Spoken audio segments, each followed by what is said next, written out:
I heard that you're the only one who can drive the supercar. Because my philosophy is nothing good comes out of more than 3 people in a room. And I would call them up in the morning going to class. Hey, I'm Haider. If you want a French cuisine, get out of my kitchen. And most of them shut their phone down. Of course. That's not being recorded, right? Okay, good. Dumbass. So, you said dumbass. Think about it. Lewis Hamilton, Carlos Sainz, Ayrton Senna. That when you get something, shut up and take it and figure out the rest later. Yeah, and then of course, like everyone else in America, I watch Netflix. Just hearing you gives me goosebumps. That's awesome. That's the one. That's my focus. That's what I live and breathe every day. That's dope.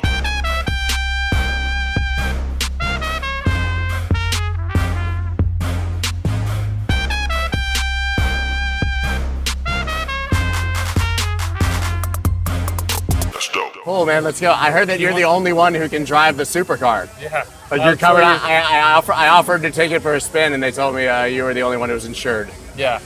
So listen, this car is entirely covered in OKX. Yeah. I don't think I've ever seen that with any of these. It's a brand new livery. Is that just for this race, or is it for a couple of races? We co-designed the livery. We're the only crypto company in the world that actually comes together with a team like this and co-design. Our designers sit down with their designers and we sketch it out. And this is the second year in a row where we've done this. This is certainly like a more matured livery than last year.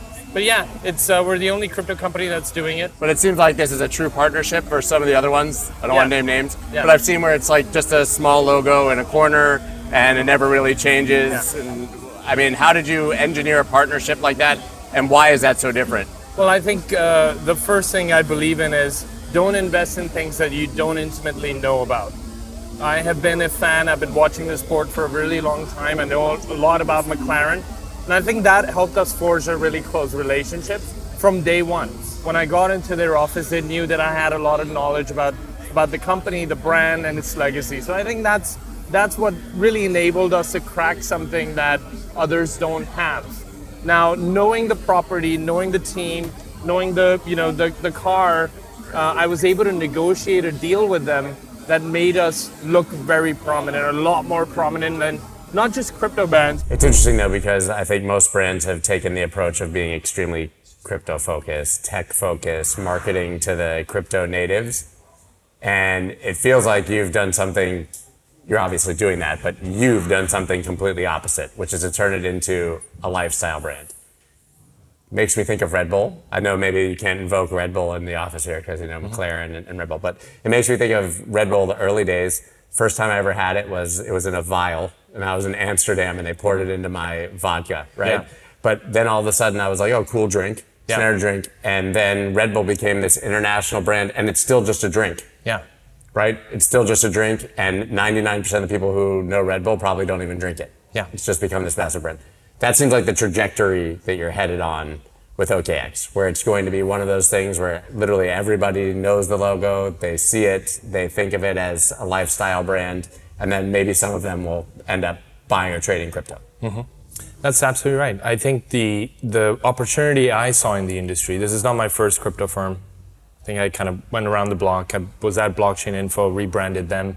And one thing I realized working with different crypto companies was there was an incredible engineering talent and product talent, maybe even business talent, but there was absolutely, not a great marketing talent. And part of it was because engineers, especially in the Bay Area and Silicon Valley, or even globally, just didn't think that marketing was needed. They felt that if you have the right product, people will come. If you have the right community, that's essentially all you need. And yes, that works in the early parts of the industry. It doesn't work when you start to mature. Now you're competing with the big brands, and you need to have a different narrative. You need to have a different positioning, a different posture. That's one side of it. But the other bigger side is crypto is in itself, in its nature, in its DNA, is a lifestyle. I mean, think about the early formation. You have a political point of view, or you have a point of view, and it was based on a certain lifestyle people wanted. They wanted more control. They wanted more autonomy. They wanted more transparency in financial systems. That's essentially a lifestyle. So how do you turn that and make it relatable for 7 billion people around the world? I think it's really important for crypto companies to lean into that and not be afraid. I often think sometimes when people don't want to do something, it's because there's lack of education or knowledge or what have you. A great example I'll give you is when people demonize when somebody purchases a supercar. They're like, oh, that person bought a Lamborghini. Yeah. You know, Lamborghini aside, I think people who purchase expensive cars or expensive wine, they have a taste for it. And marketing is similar. And calling it a lifestyle brand, you kind of have to open your mind up and say, well, what's beyond the phenomenal engineering in this industry? What else do we need to do to make this relatable to 1 billion people? And drawing a Armageddon mode for people, that the world is gonna, crash and crypto is the only savior, is not a positive message. People want to wake up and they want to feel happy. They want to feel the feeling of new. They want to feel hope. And I think lifestyle brands are able to do that phenomenally well. When things are not going well, they provide the feel good. Well, things are going well for you. So how do you choose those specific partnerships? Because there was that time when it was like everybody just wanted a crypto company to put some money and slap a logo on something. I think a couple of things. We waited. We waited till the noise was done. Because in 2021, where was this sponsorship hysteria, what was important was let the market settle, because the multipliers were pretty aggressive. If a deal was 20 million, it was now being traded for 60 million. And that's not a time where you should be shopping.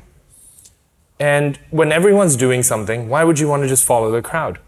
We felt it was important when everyone dries out, so to speak, and it was really uncomfortable. It's almost like trading. That's why I giggled when you just said that. I was like, do you want to be in the trade at the top when everybody says you're going to 1 million? Or Look, I think it might also help that I'm probably one of the few marketers in the industry who has a trading background. I used to trade, and so I do think in that way. And I certainly don't want to do it like others are doing it for our company.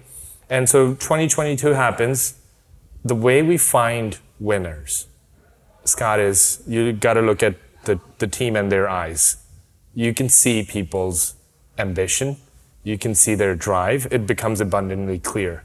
If you see that spark in their eye, that's one of the biggest indicators. I can't go and say, I saw the spark in their eye and we should go spend millions of dollars. And there are fundamentals and a framework that we looked at. We looked at distribution. We looked at association. We looked whether the long-term potential of a partnership like that was great. We looked at the partner ecosystem for that property. If you look at McLaren, we're right next to Google. We're right next to Coca-Cola, right next to Goldman Sachs. I think we can agree it makes sense for us to be in that company. With Man City, we knew they were an incredible team. They were on a trajectory. You could kind of see the velocity. And then Pep Guardiola is just an incredible coach and talent in football. I think he's going to be one of the greatest in the industry. And personality. And amazing personality. I've had so much fun interacting with him, partnering with him over the last year and a half. And every time I hang out with him, it's just so fun and I look forward to it. So I think the answer is you got to look for that spark.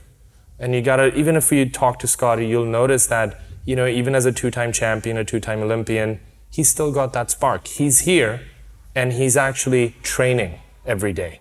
He's a snowboarder, but he's running the track. Yeah. And I think it takes that. It takes that from us, from the people who are working at the company, but it certainly takes that from the brand partners we associate ourselves with. Did the other sponsors impact who you decided to go with? Because it seems like you could get placed next to someone that maybe also didn't align with your ethos or wasn't really in line. I mean, Google, Goldman Sachs, it really doesn't get much bigger than that. Yeah, I think from a brand standpoint, we really wanted to make sure that we get up there. When we rebranded, one of the key goals I had from management was let's put our company on the map in a really big way. And when you have that goal, you can't just play, you can't have a small bet. You got to go lean in. So I think that was the overall desire, is how do we configure this deal in a way that is really impactful globally. And how will it evolve over the next few years? A 5-year deal, right? It's a 5-year deal. My hope is that it is a generational deal. I've said this before. I'm not going to do a lot more deals. I want to stay here and I want to stay with them for generations to come. And I really believe these guys are going to have a turnaround. They're going to get much further ahead on the track.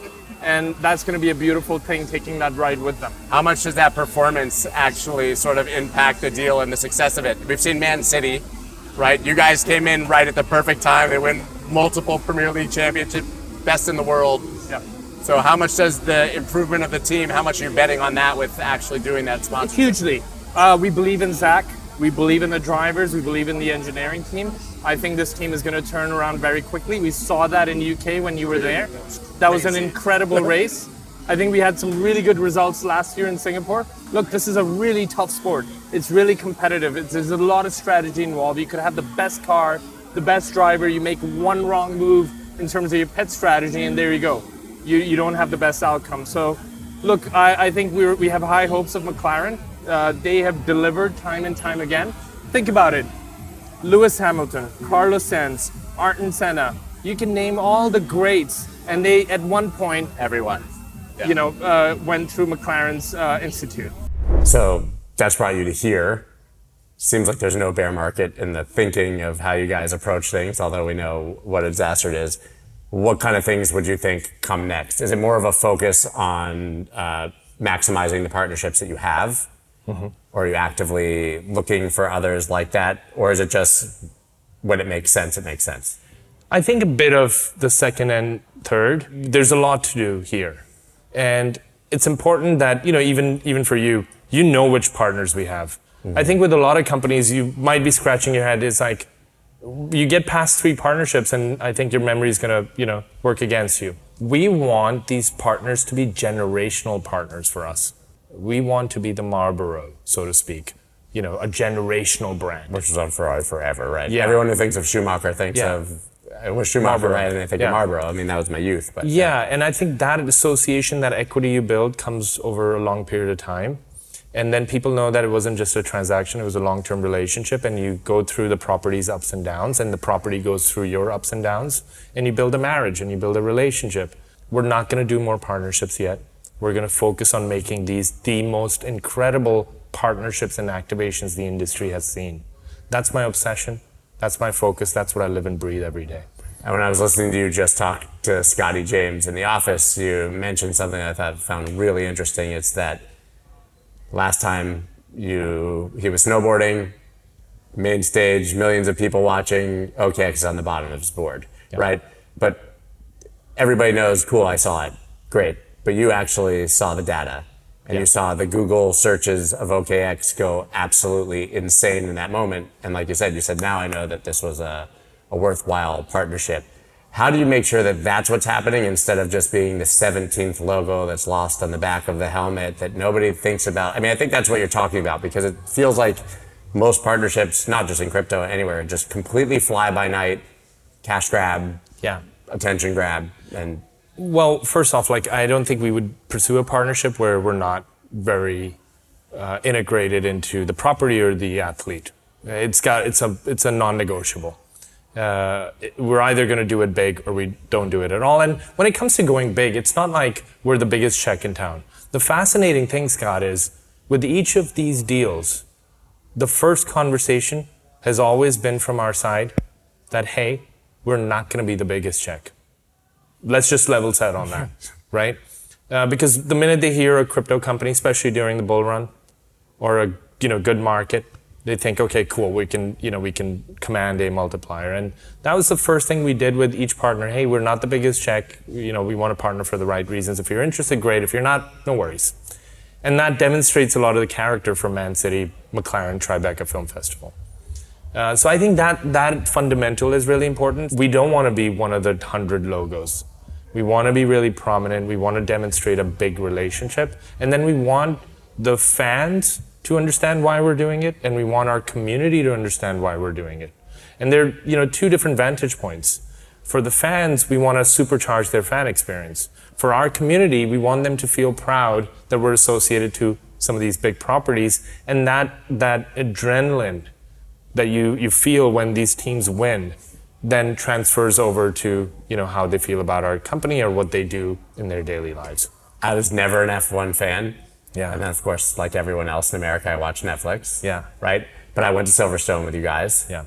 I wasn't a McLaren fan until that day. I threw on all the stuff. I'm going to represent. And then out of nowhere, McLaren comes in 2nd and 4th, right? At the home Grand Prix. And I found myself cheering harder for them. Yeah. Just because I love OKX and cheering harder for them than I had for my own home teams when they were winning national championships in the United States when I grew up. my family thought they were nuts. I'm getting sprayed with champagne, and Yeah. but that you curated that experience for people, which I think is invaluable. The community it builds when you're watching something like that, I mean, just hearing you gives me goosebumps. It's awesome. I've been in some of those positions. Last year when we were in Singapore, we were on the back of the grid, and the team performed really well. They kept a strong pace, and eventually I think we ended up with position 4 and 5, or position 3 and 4. I can't recall. But that experience of the entire team being in the paddock, and the unity it brings when they experience something like this together. And then when you come back into the office, it just actually forms better bond, better relationships. People work well together. And that's something that most companies don't think about when they pursue these partnerships. What is it gonna do to your internal culture?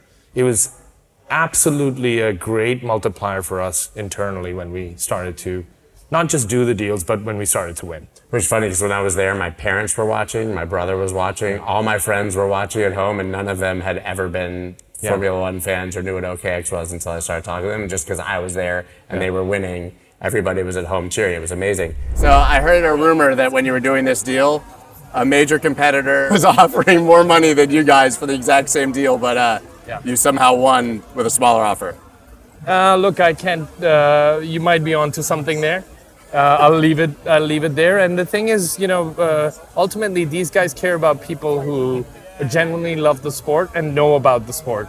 If you don't know anything about the sport and you're just writing a check, I don't think it's attractive to anyone. Maybe to the teams at the 9th and the 10th, Maybe, yeah. who will take it. Yeah, with the little tiny sticker on the back. Yeah. If I sponsor a team myself, do I get this kind of access? You should. Like, can you do like Formula 2? I know some of you guys have it, and like get one sticker and then get full access to everything. Yeah. I'm gonna do that. I'll We help should you. sponsor a team. I'll help you. Put our faces on it. I know they're all your competitors. There's other exchanges, there's other companies, but it feels like the only way that the industry goes mainstream and we eliminate all of the sort of negativity that's happened in the past cycle is if more companies actually approach it the way that you are. So I know you don't want the competitors to catch up to some degree, but do you hope that others sort of take this approach, partner with people mainstream in a more genuine way than some may have in the past cycles? I think so. I think it's really important for the entire industry to be uplifted. We are, we're under a lens of scrutiny from so many different angles. And there's a negative perception around crypto in many places. People feel, this is just a bunch of kids who are obsessed with things going to the moon. And it certainly is not. The fundamental technology that's being built, even at an enterprise level, is going to create so much value in all industries, not just crypto, not just in consumer. And I think we have to pay attention to that. But for that story to be told, you can't just think that you're going to have a phenomenal engineering powerhouse and suddenly that's going to happen. It's not. I would even argue at one point OpenAI is going to need to do this. Yeah, I think every so. company needs, unless you have look, I think Elon Musk has done an incredible job with Tesla. But can you replicate that? I think it's really hard. And at some point, I think even Tesla is going to, I can actually bet with you, Scott, Tesla will begin marketing campaigns. You're going to have to. The cars went down from $120,000 to $70,000, I think, in the last 6-7 months just to compete with all of the others. What's one of the greatest companies in the United States or globally? Apple? Yeah, of course. I think Apple is the institution of marketing. I think if there's anything, our industry, the founders in this industry, the engineering founders in this industry, and I think there are a few who will say, yeah, you don't need PR, you don't need marketing. I think they should pay attention. Yeah, is that where you draw the inspiration? It's like such a cliche, but everybody does. I've owned every Apple device that's ever existed since I was 13 years I don't old. think it was just Apple. I think, look, I was a study of marketing. I have done it from the minute I left college. I started my career before pre-Mad Men era. When Mad Men wasn't a show, I was obsessed with wanting to work on Madison Avenue. When I was walking to my final classes in college, I had BBDO, McCann Erickson, Y&R, Saatchi & Saatchi, all the DDB, all these firms on my speed dial. And I would call them up in the morning going to class. Hey, I'm Haider. I'm looking for an internship at your firm. And most of them shut their phone down. Of course. Eventually, I got an internship at BBDO. And, this journey has been really long. I'm obsessed with storytelling. And it's now manifested into this career I have. And it's, Apple's a very a good component of that story, but there are certainly so many brands that became institutionalized when it comes to marketing. You have Nike, a phenomenal brand. I really think what the insurance category has done for marketing in the United States is phenomenal. Geico, Progressive, they do amazing work, right? And it entertains people. Marketing in a really noisy, crowded world is not about value propositions. It is about knowledge utility, and it is about entertainment utility. If you can just entertain people once, they might give you a chance. They might consider your brand. Well, perfect. I love what you guys are building, obviously. I'm really thrilled to be a part of it. And we're going to shoot a whole bunch more at the race tomorrow. So cool. We'll save it for I'm excited to see you there. Thank you, man.